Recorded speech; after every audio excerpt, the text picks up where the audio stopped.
Jomel Warrican, congratulations on an excellent performance in the first test match against Pakistan.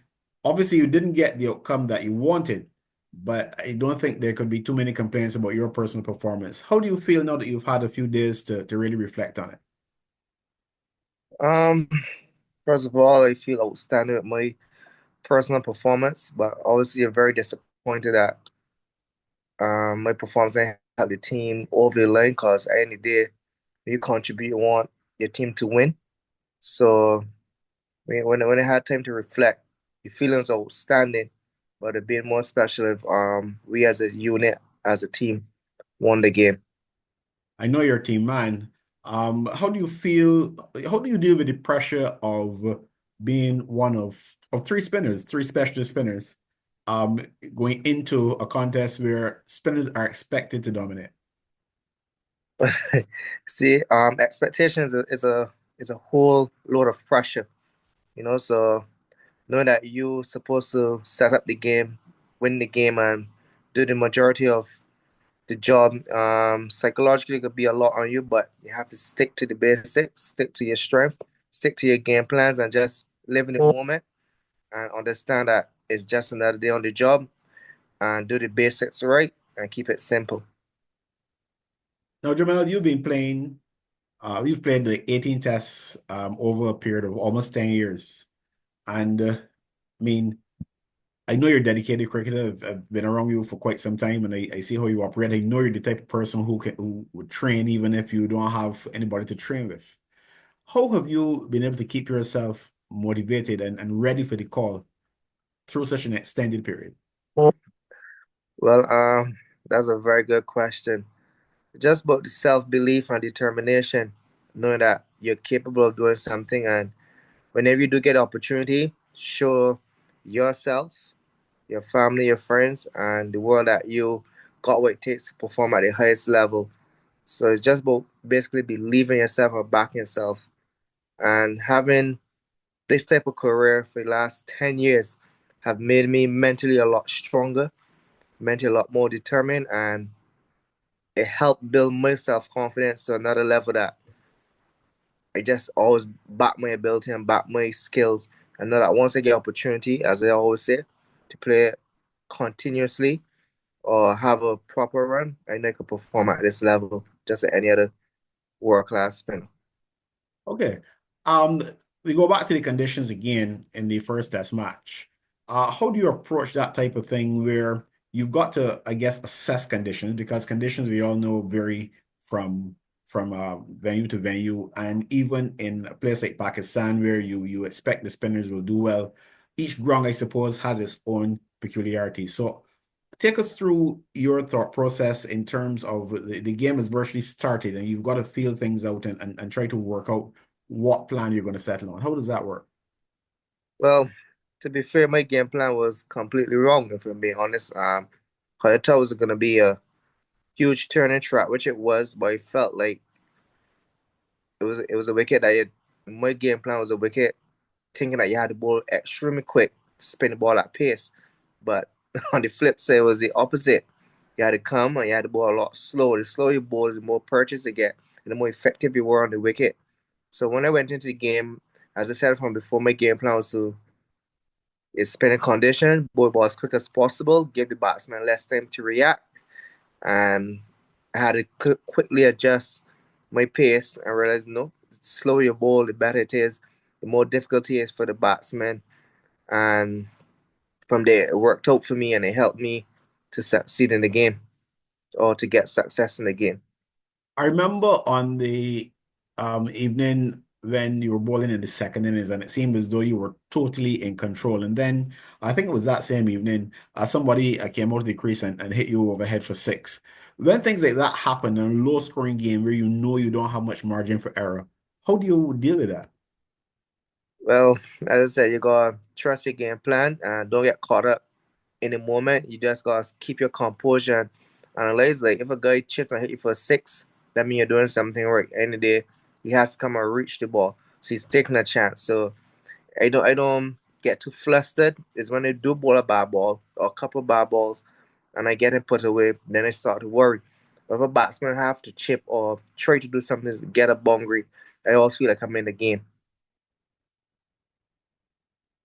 So basically, it's a battle of the minds, if you will. The batsman trying to get one up on you, and you trying to maintain your composure and maybe benefit from the fact that he's showing some discomfort even in his aggression.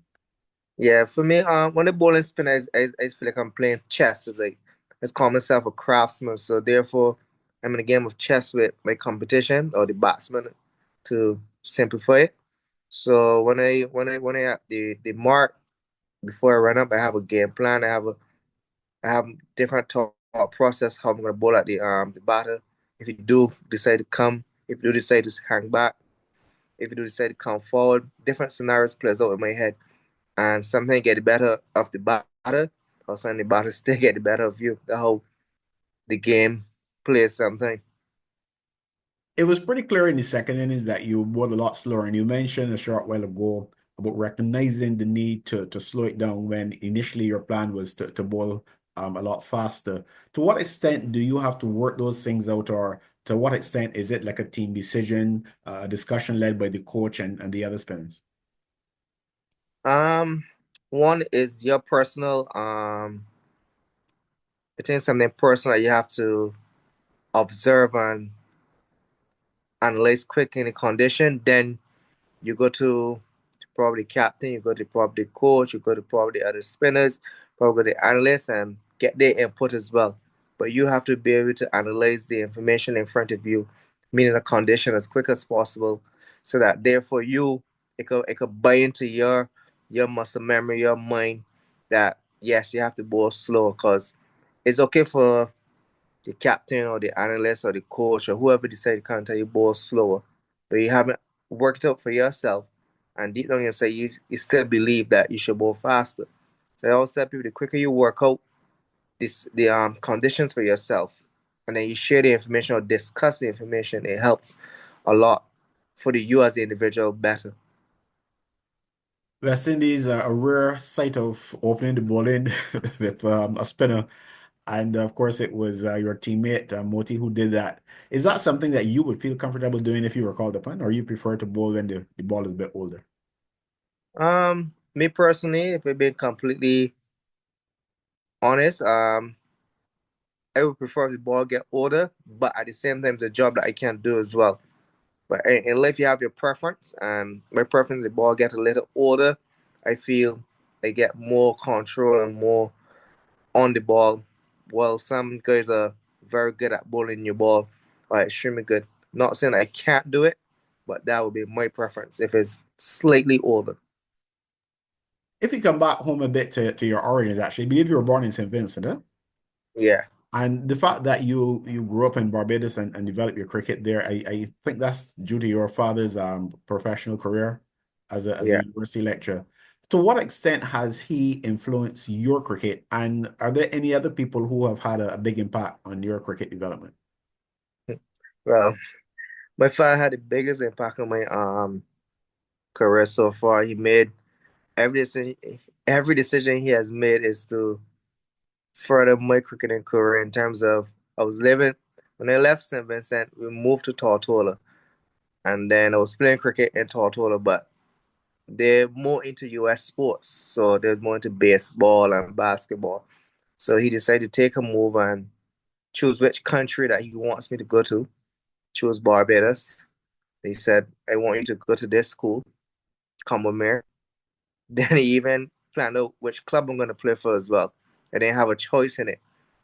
So he did his research and he set the pathway and just guide me and support me throughout this journey up to this day. Even now, he wake up with me every morning at 6 o'clock to go to the gym at 6:30 every morning to train with me, just so that I will have someone there.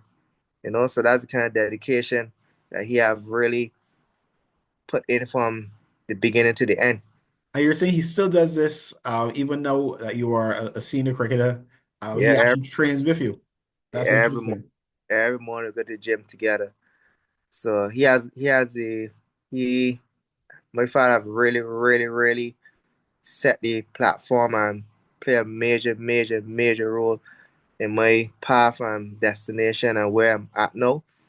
And for this success to happen now, I know he feels extremely proud and he was on cloud nine. I think he was happier than me actually. You know?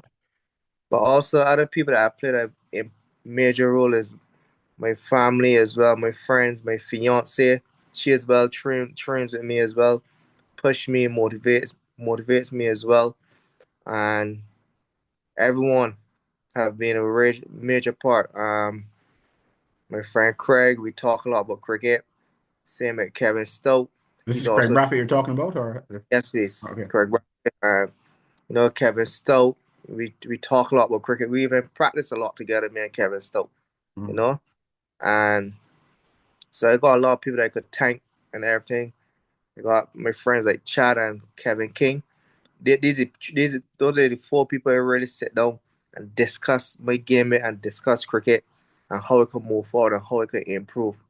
Those four guys I know call very impactful.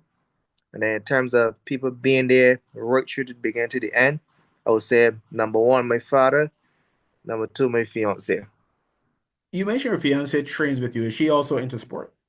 Is she a sports person as well? No, she's a doctor, but I guess she understands the importance of health and everything. So we all on a program that we wake up and go train at 6:30 or something.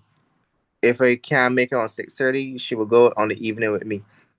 Okay, so you definitely got a strong support system. And a lot of those names you call are connected to the Empire Club. And I don't know if that's why, I sense over the years that you've got a great commitment to local cricket and to the club because you tend to always make yourself available. I've heard stories of you calling from overseas to ask that a play be left open for you, even although you may not be there at the start. Um, I guess you can verify if that's true. And what is really the reason behind that dedication and commitment to Empire and to local cricket? Well, it ain't just about Empire or local. I just love cricket. So any opportunity I get to play cricket, I play. But also Empire means a lot to me. So I will always dedicate myself to Empire. But it's more personal reason that I absolutely love playing cricket. So any opportunity I get to play cricket, I take it. So when I'm not playing for Empire, I'm playing for Bashiba in BCL. So once there's cricket, I will be there. I remember some time ago you had a stint overseas and you came back and your batting, it looked as though you'd gone for a few notches with your batting. Now you've gone to the point now where you've actually top scored in the test match innings. How serious do you take your batting?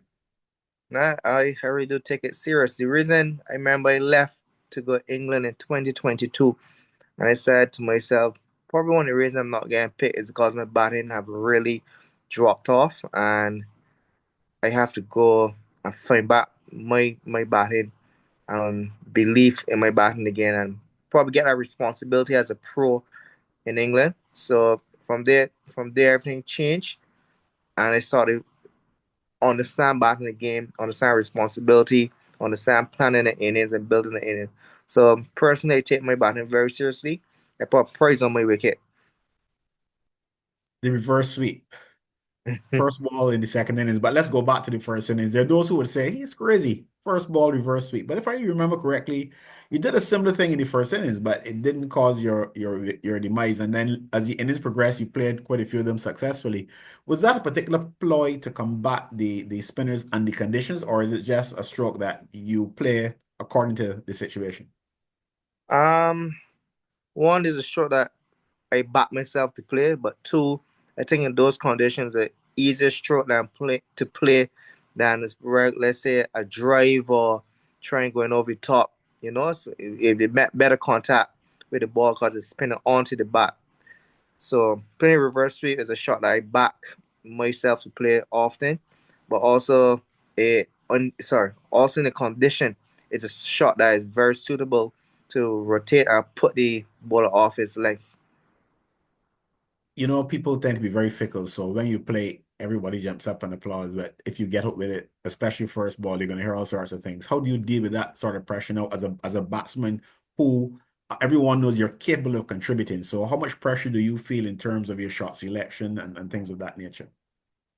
Um, you can when you play sports, you can't worry about the media or fans or to you go back your game plan, your thinking, your process, and if it happens that you got out first ball, at least that's your game plan. If it succeed, you continue doing it and sticking to what you want to do and what you believe is the right thing to do. Then if it's not working over a period of time, then you consider changing it and trying something different. I've heard it said so many times, both of the reverse sweep and the traditional sweep. Um, let's say that people believe that it's something that you can employ against effective spin bowlers. So look at yourself now as a bowler and a batsman adopting that approach to you. How, to what extent does that affect you? It is very, very difficult. In the first innings, that what throwed me off a lot. They swept me a lot in the first innings. So I got hit for about 4 to 5 boundaries. Um, just in front square from the sweep shot. So anytime for me as a bowler who's very, very consistent as well, it's easier for batsmen to sweep. So when I bowl in my good ball or even a good area, and a batsman could sweep me for a boundary, two, one, it's very frustrating.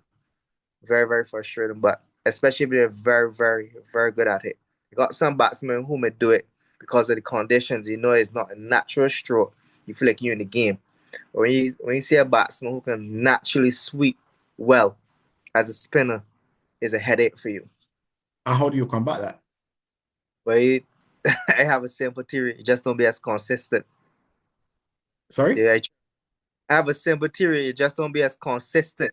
You Okay. try to be you try to be very inconsistent so they can pick up your lane for Oh, you mean like unpredictable in terms of what you're yes, it bowling? become Right, right, right. yeah. Got you. Okay. Well, Jamel, I know you need your rest, because you've got a lot more work to do. The job isn't anywhere near finished. Um, how do you feel going into the second test match? Me personally feel very good. Feel confident, and it's just a stepping stone to where I want to be. So I can't get relaxed or complacent with my performance. The Pakistanis will be coming at me now or have a better understanding how I bowl. So always gotta find a way to tweak to try to step ahead of the opposition. So I'm very up for the challenge or ready for the challenge. And I know we as a team as well is up for the challenge and we have a better understanding now of the condition in front of us and we're going to use that to our advantage. I know we know that we see what is happening. I think a lot of learning has taken place over that test match. And I can see the confidence in the guys still going forward. And I know we as a team going to really look to succeed in the second test and surprise everyone because everyone have written us off. But I have a special feeling about this second test for us as a unit. I think that's an excellent note on which to end, Jamel. I wish you and the team all the best in the second test match. Thank you very much. Appreciate that.